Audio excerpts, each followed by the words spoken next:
ఇప్పుడెందుకు UV film అని మీరు అనుకుంటున్నారా? అయితే ఈ వీడియో లాస్ట్లోగా మీకే అర్థమవుతుంది. కొత్త కార్కి వేయిస్తారు సరే, పాత కార్కి ఇప్పుడు వేయించుకోవచ్చా? దీనివల్ల వచ్చే బెనిఫిట్స్ ఏంటి? ఈ ఫిలిం వేయిస్తే మనకు వచ్చే అడ్వాంటేజెస్ ఏంటి? ఈ ఫిలిం ప్రైస్ ఎంత? అండ్ ఈ ఫిలిం ఇన్స్టాల్ చేయడానికి మొత్తం ప్రాసెస్ ఈ వీడియోలో మనం డిస్కస్ చేద్దాం. మార్కెట్లో చాలా ఫిలిమ్స్ ఉన్నాయి, కానీ నేను చూస్ చేసుకుంది బ్లాపాంగ్ ఆర్ 3M మాత్రమే. విండ్సర్ గ్లాస్ ఏరియా చాలా పెద్దది, అందుకే బ్లాపాంగ్ ఫిలిం సరిపోలేదు.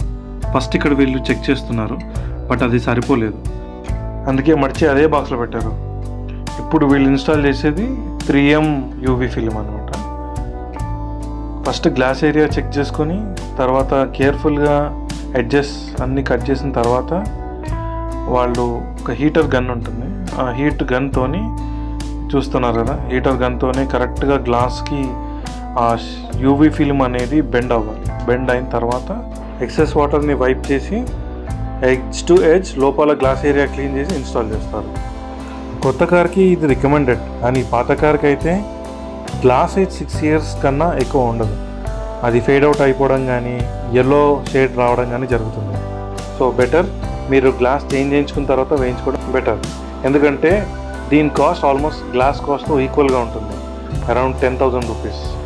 ఈ సీజన్లో వేయించుకుంటే సమ్మర్లో ఏసీలు పెరిగిపోయినట్టు ఈ ఫిలిం కాస్ట్ కూడా చాలా పెరిగిపోయి ఆల్మోస్ట్ 16,000 రూపీస్ అవుతుంది.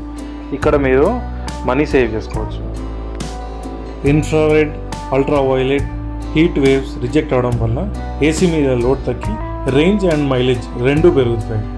యాంటీ గ్లేర్ ఫీచర్తో నైట్ టైం డ్రైవింగ్ చాలా కంఫర్ట్గా ఉంటుంది.